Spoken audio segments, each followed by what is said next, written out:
sábado, você que nos assiste, é com imensa alegria que nós o recebemos aqui para mais uma vez compartilharmos a lição da Escola Sabatina. Hoje nós vamos chegar ao final de uma temporada. Nós estudamos durante todo esse trimestre sobre o livro de Atos e hoje a gente vai discutir isso pela última vez, né? Mas no próximo sábado a gente já entra com uma nova temporada, uma nova lição em que vamos estudar uma lição com o título de Unidade em Cristo. E eu convido a você a adquirir essa lição ou talvez você queira acessar essa lição e você pode acessá-la através do site do mais.cpb.org.br ou também pelo Facebook, facebook.com/conexão número 7 Curitiba. Para compartilhar essa lição hoje conosco, nós temos dois convidados aqui muito queridos, que às vezes vêm participar com a gente, que é o Olívio, prazer tê-lo aqui, viu, Olívio, com a gente, obrigado. E o Antônio Carlos também. Que Obrigado. Deus esteja conosco, né, no estudo dessa lição. E para que ele realmente esteja, nós vamos pedir as bênçãos dele. Eu peço que o Olívio faça uma oração, por favor. Okay. Bondoso Pai, nós te agradecemos porque estamos chegando ao final de mais um trimestre de estudo da Tua Palavra. Foram aprendizados, ensinamentos, enfim, que nós pudemos assimilar. Estamos aqui para compartilhá-los, Senhor. Que o Teu Santo Espírito possa dirigir a nossa mente, o nosso entendimento, para que todos sejamos alcançados pela Tua Palavra.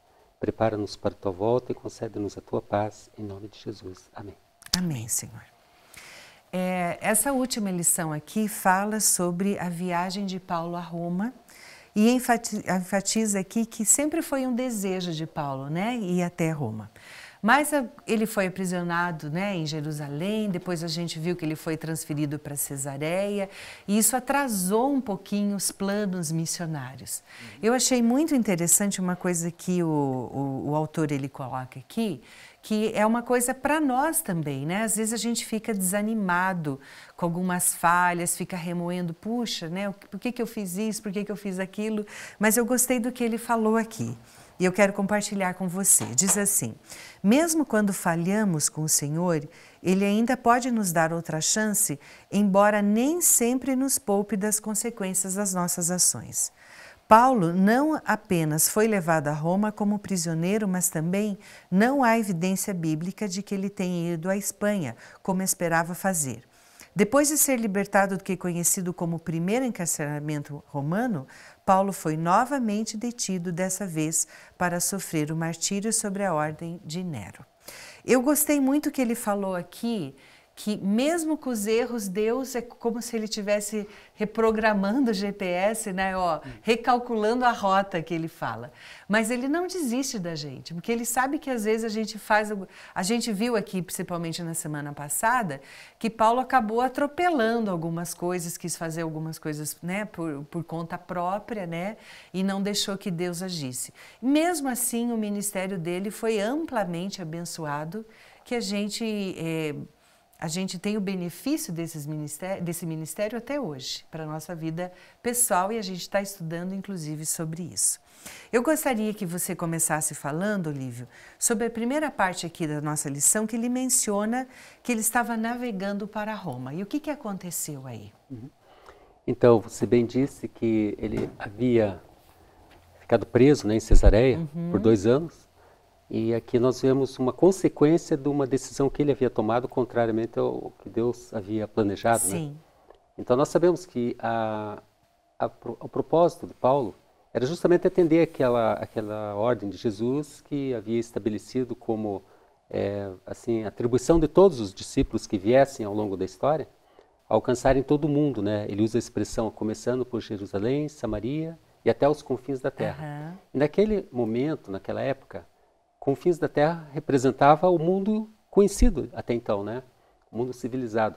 E nós vemos que um dos propósitos de Paulo era chegar a Roma e também a Espanha. Muito embora não tenhamos evidência nenhuma de que ele tenha conseguido, me parece que historicamente isso não consta, que ele tenha chegado até a Espanha, não consta isso, mas em Roma foi uma coisa assim que aconteceu de outra forma. Né? Ele havia estabelecido um propósito, nós vemos que houve um retardamento aqui de pelo menos uns 5 anos para que ele atingisse esse objetivo. Sim. Em função justamente das decisões que eles haviam tomado. Mas como você falou, né, Deus foi reprogramando todo o roteiro daquela viagem e nesse meio do caminho é que aconteceram algumas coisas interessantes. E quando ele fala aqui que eles saindo de Cesareia, eles passaram por um problema de navegação, né? Então eles foram aqui, porque era final de verão, quando eles estavam saindo, e o inverno naquela região muito rigoroso, eles haviam tido um problema, porque se eles prosseguissem a viagem durante aquele período que estava para começar, de muito frio, né, de tempestades e mar, enfim, eles teriam que tomar algumas decisões muito drásticas que acabaram sendo tomadas, né? E conta aqui que eles foram levados até uma ilha, né? A ilha de Creta, né? Ele fala que é Bons Portos, né? Baía de Bons Portos na ilha de Creta. E nesse trajeto, o que aconteceu? Paulo havia recebido uma orientação do Espírito Santo para que alertasse aos tripulantes, ao capitão do navio, para que permanecessem ali por mais um tempo, até que passasse aquele período. Entretanto, eles consultaram os técnicos, os entendidos, os navegadores, e decidiram a si mesmo prosseguir, né? E na metade do caminho, durante essa viagem, eles foram tomados por uma tempestade muito intensa, né? Quer complementar? Eu queria fazer um link assim com a colocação da Mônica e do Lívio, porque Deus é o Deus da segunda chance. E o que a gente observa hoje, que as pessoas, elas estão muito assim intolerantes sobre diversos assuntos. E quando a gente vê um Deus que é longânimo, nós temos que olhar para a vida de Jesus, olhar para Deus e buscarmos ser pessoas que perdoam, que reatam e que dão uma segunda chance para si mesmo e para outra pessoa também. Porque Paulo, ele tinha muitos planos. Mas Provérbios 16, verso 1 fala assim: o coração do homem pode fazer planos, mas a resposta certa vem do Senhor. Então, eu acredito que ao longo da vida missionária de Paulo, ele foi criticado, ele sofreu muito, foi um mártir, né, do cristianismo, mas eu vejo que no final, como sempre em toda a sua vida, ele sempre entregava nas mãos daquele que julga retamente. Né? Então, o que eu vejo hoje, no lado prático da lição, é que nós precisamos ouvir a voz do Espírito Santo e sermos mais tolerantes. E veja, outra coisa interessante, que às vezes eu falo com meus alunos, porque quando você tem um problema judicial, você procura um advogado. E você confia no advogado. Quando você tem um problema no seu dente, você procura um dentista. Né? E nessa embarcação, as pessoas estavam dando mais crédito ao piloto, porque ele era o especialista. Sim. E Paulo era um fabricante de tendas. Só que o diferencial é que Paulo deixou-se usar por Deus. E ele teve uma revelação divina do que iria acontecer durante aquela viagem. Isso, eu queria que, inclusive, você continuasse falando sobre isso, Antônio Carlos, que a gente sabe que houve um naufrágio, mas ele deixou todo mundo seguro de que ninguém ia morrer, né? Que o navio ia realmente afundar, mas que ninguém ia morrer.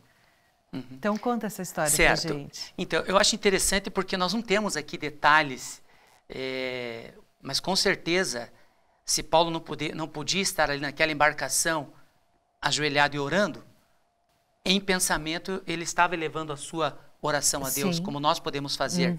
E esse naufrágio mostra que os nossos limites são as oportunidades que Deus tem para agir na nossa vida. Porque ele foi bem claro: fiquem tranquilos, nenhuma vida vai se perder, mas vocês deveriam ter ouvido as minhas orientações. Né? Podia ter evitado tudo isso. Poderia ter evitado. Então, a pergunta que eu fiz para mim quando eu estudei a parte do naufrágio: a quem eu clamo quando estou passando um momento de provação? Você que está nos ouvindo, a quem você clama? Paulo, o clamor dele foi elevado a quem pode resolver. Sim. E é por isso que Deus deu a garantia. Aqui Paulo eu vejo até como uma espécie, um símbolo de Cristo, porque nenhuma vida se perdeu. E o Evangelho é isso. Deus não deseja que ninguém se perca, mas que todos cheguem ao arrependimento. Sim. Só que Deus não fere o nosso livre-arbítrio, assim como ele não feriu o livre-arbítrio dessas pessoas que estavam dentro dessa embarcação, mas Deus cumpriu a sua palavra. Nenhum deles perdeu a vida. E é interessante pensar assim também, você falou da questão do sentimento, né, de que Deus ele dá essa oportunidade, mas eu penso assim do ponto de vista humano também. Imagine, Paulo foi contrariado.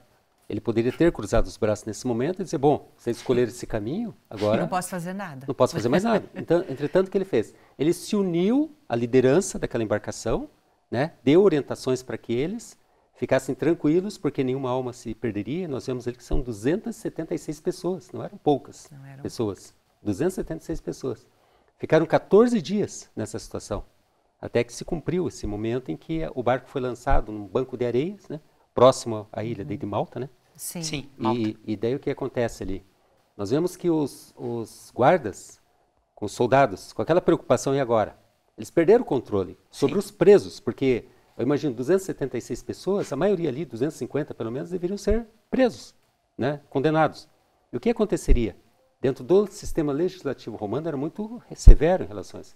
Qualquer preso que fugisse, a responsabilidade era do soldado. Nossa. Tanto que temos aquela experiência lá na prisão, em que houve um terremoto, em que os discípulos foram colocados, os apóstolos foram colocados em liberdade, e o carcereiro ia se matar, porque achou que todos tinham fugido, nenhum deles tinha fugido. Nenhum deles fugiu. E nesse momento aconteceu a mesma coisa. Só que aí, por influência justamente de Paulo, que era uma pessoa que dava um testemunho muito positivo a respeito de Deus, e a respeito da confiança, né, o responsável, o centurião romano, que era responsável por todo aquele contingente de soldados, impediu que eles matassem os presos e permitiu que todos se lançassem à água, né? Agora veja, interessante isso. É interessante. Agora veja, tem uma teologia moderna que tenta mostrar para nós que quando você está com Deus e você congrega e você se entrega, praticamente parece que você ganha uma imunidade, né? Nada aprovação de mal vai acontecer. Exatamente. A aprovação não vai vir. Ora, a Bíblia mostra ao contrário disso. Sim. Né? Porque o texto que está para memorizar é justamente um texto que fala de provação. Paulo, não temas, mas é preciso que compareças perante César. Então, o fato de você se tornar cristão, de você abraçar uma fé, não isenta você de passar pelo vale. Mas qual é a promessa de Deus? Eu estarei com você no vale. Então, não fazemos fazer confusão. A Bíblia não é uma apólice de seguro. Sim. Que agora você fica imune. E esse é um momento que mostra claramente isso, porque até o próprio Paulo poderia ter perdido a vida. Poderia. Se fosse o propósito de Deus. Agora, eu fico pensando como aquelas pessoas devem ter se arrependido, né, Olívio? Por que a gente não escutou, né? E isso acontece na nossa vida, às vezes, também. Por que eu não escutei? Porque eles não precisavam ter passado esses 14 dias nesse sofrimento, né? Tá certo que eles realmente se salvaram, mas a que preço, né? Eu queria que você continuasse falando, quando eles chegaram nessa ilha de Malta, aqui fala que o povo recebeu eles muito bem, né? O que aconteceu ali? Olha, então, aqui foram 14 dias e a lição menciona que foram 800 quilômetros o percurso entre a ilha de Creta até chegar em Malta. Nossa. Por acidente. 800 quilômetros em 14 dias, sob condições as mais desfavoráveis possíveis, né? Tanto que eles tiveram que jogar ao mar todo o alimento. Tem um momento em que Paulo fala para eles, olha, comam vocês porque vocês, marinheiros, estão exaustos. Durante esses 14 dias vocês não comeram, porque eles estavam tão envolvidos com aquela preocupação de salvar a embarcação, que eles não haviam se alimentado. E ele deu o exemplo, ele começou a comer com tranquilidade, percebendo isso, eles notaram que havia um clima de segurança por parte de Paulo em relação a Deus e também comeram. E isso foi fundamental para que eles tivessem energia para prosseguir naquele propósito de chegar até a ilha, agora a nado. E todos os presos foram lançados ao mar, todos nadaram até a ilha, né? Chegaram até lá. E foi interessante porque estavam todos eles molhados, muito frio, né? E de repente resolveram fazer uma fogueira. E dessa de fazer a fogueira, Paulo pega um fecho de gravetos, quando ele vai lançar o fogo, uma cobra que estava no meio dos gravetos, se enrola no braço dele e pica o braço dele. E eles conheciam. A gente sabe que as cobras mais peçonhentas, as mais perigosas, elas são de ilhas. Né? Aqui no Brasil, inclusive, é indicado como a jararaca ilhoa, que é a que vive em ilha. É mais perigosa que a jararaca do continente. Sim. Ela tem a peçonha, né, no caso veneno, muito mais potente. E eles, percebendo isso, ficaram esperando o momento. Interessante, porque eram pagãos. E quando eles viram isso, eles atribuíram um ato de justiça da parte da divindade, dos deuses em quem eles acreditavam, dizendo o seguinte, olha, veja, esse homem deve ser muito perigoso, os deuses devem estar furiosos com ele, porque ele conseguiu escapar da tempestade, do naufrágio, e agora ele foi alcançado pela justiça divina, entre aspas, né? E foi picado por uma cobra e vai morrer. E ficaram esperando. E ele ali, tranquilo, e não acontecia nada, não acontecia nada. E o povo muda da água para o vinho, como se diz, né? De um momento para o outro. E no início consideravam ele alguém do mal, alguém perigoso. Agora estavam se prostrando diante dele, entendendo que ele era um Deus. E começaram a reverenciar a Paulo. Então veja que interessante, né? Como muda o povo a atitude em relação a fatos extraordinários. E ele foi preservado porque havia uma promessa de Deus, como você bem disse, de que ele chegaria a Roma. Então ele tinha essa confiança tão grande que nada fez efeito contrário a ele, né? E é interessante falar também nesse momento que aqui havia um procurador romano na ilha que chamava Públio, e era um cidadão romano, evidentemente, responsável pela ilha, e estava com um problema em casa, né? Ali fala que o pai dele estava muito doente. E Paulo, quando soube isso, foi até lá, né? Orou por ele e ele acabou se recuperando, se recompondo. E aquilo trouxe a Paulo um conceito assim de muita consagração a Deus mesmo. Tanto que o tempo que ele permaneceu ali na ilha, né? Eles permaneceram todo o inverno, na realidade, os 3 meses na ilha, até que se passasse aquele período para poder prosseguir viagem. E ele foi, então, consultado por pessoas, ele teve a oportunidade de, usando o poder de Deus, curar pessoas doentes. Eu fico imaginando qual era o conceito de Paulo naquela ilha, ilha de Malta, que fica no sul da Sicília, né? Então, já entrando na Itália, justamente como uma pessoa que tinha um propósito, que estava claramente testemunhando perante aquelas pessoas a respeito de Deus. E outro ponto fundamental para concluir esse momento, é ressaltado que nós não devemos ter muito essa preocupação, muitas vezes, em pregar o evangelho, de evangelizar as pessoas, mas também de atender a necessidade das pessoas. Porque Jesus, quando esteve aqui na Terra, a preocupação maior dele era com o bem-estar das pessoas. E, em consequência disso, as pessoas se interessavam em ouvir a palavra. Mas aqui Paulo fez a mesma coisa. Ele foi atender as pessoas nas necessidades delas, e a partir daí, pelo testemunho que ele deu, as pessoas começaram a perceber que havia um Deus verdadeiro. Tá certo. Depois que ele passou esses 3 meses lá, Antônio Carlos, não menciona como que ele chegou, mas ele chegou em Roma, né? Ele chegou. Tanto que aqui Paulo finalmente chega em Roma, né? E é interessante o que o livro colocou agora há pouco, porque as pessoas viram ali aquela situação da serpente, né? E essa notícia deve ter corrido naquela época. E acho que muitos perguntaram, puxa, mas esse camarada é cristão, mas parece que quanto mais ele busca, mais coisas acontecem na vida dele, né? E assim a nossa vida também, muitas vezes ao lado de Cristo. Mas Paulo chega em Roma. E é interessante aqui que pessoas viajaram até o sul para encontrar-se com Paulo. Porque aqui o texto explica que Paulo tinha conhecidos, tinha parentes, pessoas que se converteram ao cristianismo. E eu acho isso muito bonito nesse texto, porque o que você espera quando você está indo para o maior império da época? Enfrentar o imperador. Você espera a ajuda, o auxílio. Eu não sei se Paulo tinha essa esperança, mas eu acho muito bonito quando essas pessoas vão ao encontro de Paulo para confortá-lo, para consolá-lo, né? E isso é cristianismo na prática. Né? Você estar ao lado das pessoas, você ajudar as pessoas. E, inclusive, acredita-se que Paulo custeou as suas próprias despesas, né? Isso implica que ele continuou trabalhando, né? Fazendo as tendas. Exatamente, né? Mas o texto também é claro quando diz, de acordo com o costume romano, ele foi mantido acorrentado a um soldado. Acorrentado a um soldado, mas livre em Cristo. Então, muitas vezes nós estamos nas nossas prisões emocionais ou até numa prisão física. Né? Mas nada impede de você ser livre em Cristo. E Paulo, por tudo que ele escreveu, no momento mais difícil, até cita aqui a Via Ápia, né? Onde muitos foram crucificados naquela revolta de Espartacus. Esse é um registro histórico. E ali, com certeza, na Via Ápia, Paulo ficou pensando muitas coisas que aconteceriam na vida dele. Mas mesmo assim, Paulo não desistiu. O foco dessa lição, que eu vejo assim, como principal, é a missão. É não desistir da missão. Aconteça o que acontecer. Paulo estava agora no maior império da época. E ele enfrentaria o imperador, né? O chefe maior do mundo da época. Mas ele estava em Deus. Confiante, né? Confiante.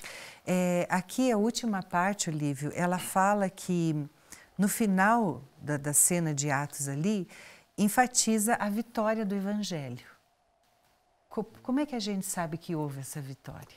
Veja, nós estamos falando das consequências e esses fatos positivos que aconteceram na vida de Paulo, mesmo estando preso em Roma. Por exemplo, ele foi permitido a ele alugar uma casa onde ele permaneceu, então ele não ficou numa prisão. Prisão domiciliar, né? Uma prisão domiciliar, né? 2 anos? 2 exatamente. 2 anos. vamos dizer assim, como se fosse a tornozeleira Exatamente. eletrônica de hoje, né? Era a corrente que ele estava guardando. Sim. E eu fico pensando assim, o que esse vigia, ou esse soldado, enfim, esse carcereiro presenciou e pôde testemunhar da conduta de Paulo durante esse período, né?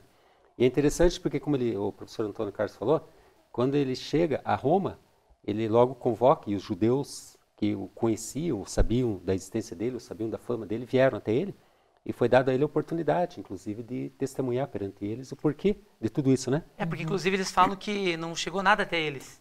Veja, não chegou nada. Ou seja, as acusações que havia em Jerusalém não foram transmitidas. Me parece que o povo de Jerusalém, os judeus de Jerusalém, queriam mais se livrar de Paulo de Jerusalém. Falhou. Passaram pelo ar. Exato. Não chegou até uma coisa assim, não foi dado sequência, continuidade àquela acusação que era séria, entende? Tanto que ele foi até Roma justamente porque ele havia apelado a César, né? Como cidadão romano, ele tinha o direito de ser ouvido. E ele conta-se também que ele, quando esteve lá, o relatório que chegou, que foi aquele... Festo, né, o nome daquele que escreve para o imperador, dizendo quais seriam as acusações, ele não encontra embasamento nenhum, disse, eu não sei nem muito bem o que escrever aqui. Quando viram que era uma coisa meio inconsistente, então fica na prisão domiciliar, né? Sim. E ali o que acontece? Então, aos judeus que viviam em Roma, foi dada uma oportunidade grande aqui.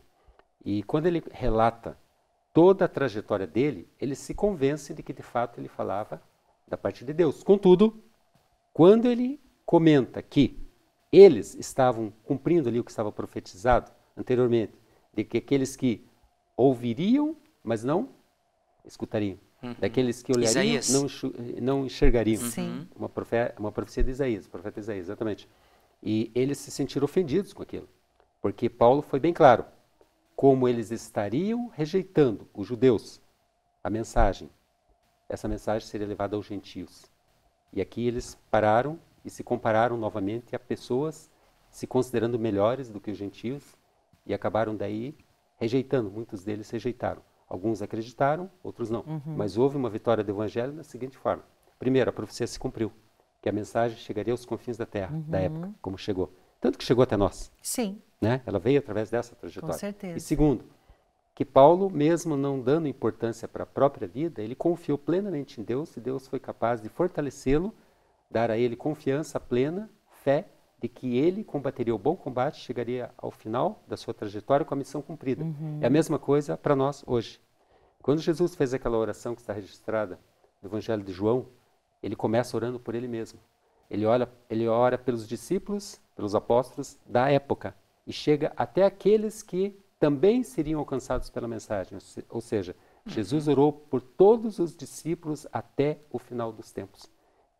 Dentre esses, nós nos encontramos. Sim. Nós estamos hoje persistindo, perseverando, para que sejamos considerados também discípulos e levemos adiante essa mesma mensagem, que é a vitória do Evangelho, alcançando a todo mundo. Amém. Muitos podem não entender, talvez, o fim do apóstolo Paulo. Porque Paulo esperou 2 anos para ser julgado e foi julgado por um imperador muito implacável, Nero, um dos mais cruéis da história romana. Mas o que eu digo assim, nós vivemos em um mundo de pecado. Porque muitas vezes nós não entendemos o que acontece na vida de Paulo, na nossa vida. Nós vivemos num mundo caído. E as pessoas erram, assim como nós também erramos, né? Todas as pessoas erram. Segundo, o inimigo de Cristo e seus anjos também atuam. E também existem as nossas escolhas, que Deus respeita, assim como respeitou Paulo nas suas escolhas. Mas o que eu vejo de bonito na história de Paulo é que Paulo não desistiu. Não desistiu. E a lição, na parte final, mostra uma parte muito bonita. Nós que estamos aqui temos a missão de concluir o que esses discípulos começaram. Porque nós não sabemos. Muitos estarão vivos na volta de Jesus. Muitos estarão descansando. Mas nós temos essa missão. E é um privilégio para nós. É um privilégio grande. Deus ter dado essa oportunidade de estarmos aqui e falando de uma esperança, que é a volta de Jesus. Amém. Olívio, tem alguma coisa que você gostaria de ressaltar para a gente finalizar? Não apenas assim na lição dessa semana, mas durante todo esse trimestre, alguma coisa que tenha te chamado mais atenção, que você quisesse compartilhar com a gente? Sim, Atos dos Apóstolos é um livro bíblico, né, que é atribuído a ter sido escrito por Lucas, Sim. que é o único escritor não judeu do Novo Testamento. Então nós vemos assim que a oportunidade que Deus estende é para todos. Como se diz, muitos são chamados, poucos escolhidos, porque não que alguns sejam rejeitados, mas muitos se excluem do chamado. A chamada é para todos. E como o professor Antônio Carlos muito bem falou, Paulo não desistiu, ele perseverou. E para nós é uma responsabilidade grande da continuidade. Nós somos muito inferiores a tudo que ele foi, Sim. a tudo que os apóstolos foram. Mas mesmo assim Deus confia, porque cada um de nós tem a sua esfera de influência, cada um de nós tem o seu campo missionário no dia a dia, durante a semana, durante a vida. E que o livro de Atos dos Apóstolos não fique na história eterna como um registro apenas dos acontecimentos que se deram até a prisão de Paulo, até o momento em que Lucas terminou de escrever o livro. Mas que ele prossiga, e é até interessante porque Lucas não dá um final ao livro. Sim. Ele parece que para no momento e, como diz assim, a história continua. Aham. A história continua. E a história continua através de nós, através daqueles com quem nós mantemos contato, através do que Jesus entregou, confiou a nós. E no final da lição, há um registro que diz que todo o céu tem uma expectativa muito grande em relação ao que nós vamos fazer com a mensagem que nós recebemos. Sim. Então eu diria que esse é o desafio para que a gente siga esse exemplo, não apenas do apóstolo Paulo, mas do apóstolo Pedro, do apóstolo João, do apóstolo Tiago, enfim, Todos os Estevão, envolvidos, todos aqueles né? que foram registrados ao longo desse trimestre como tendo sido importantes em levar essa mensagem até que ela chegasse até nós e até onde ela chegará ainda. E para você, Antônio Carlos, o que você gostaria de ressaltar? Eu ressalto que Paulo era um ser humano como todos nós, mas um homem chamado por Deus. Jesus chamou ele pessoalmente para o ministério. Mas Nero, pela sua loucura, decapitou Paulo. E nós não fomos feitos para a morte, né? Nós fomos feitos para a eternidade. E existe um filme chamado Pedro, que foi filmado na Itália, e ele mostra um último encontro de Paulo e Pedro. E no olhar de Paulo, o temor de ir para a morte, né? Nesse filme. Mas eu acredito que Paulo ele estava firmado em uma promessa, que está em Josué 1, verso 9. Não te mandei eu, seja forte e corajoso, não temas, nem te espantes, porque o Senhor teu Deus é contigo, por onde quer que andares. Amém. Né?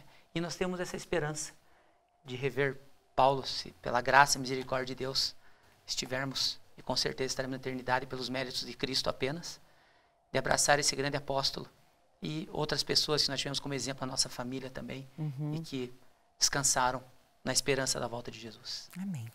Eu gostaria, só para finalizar, existe um livro que foi intitulado, né, com o nome do livro bíblico, Atos dos Apóstolos, e eu gostaria de finalizar com um pensamento que diz assim, ó: Cristo confiou à igreja uma sagrada responsabilidade.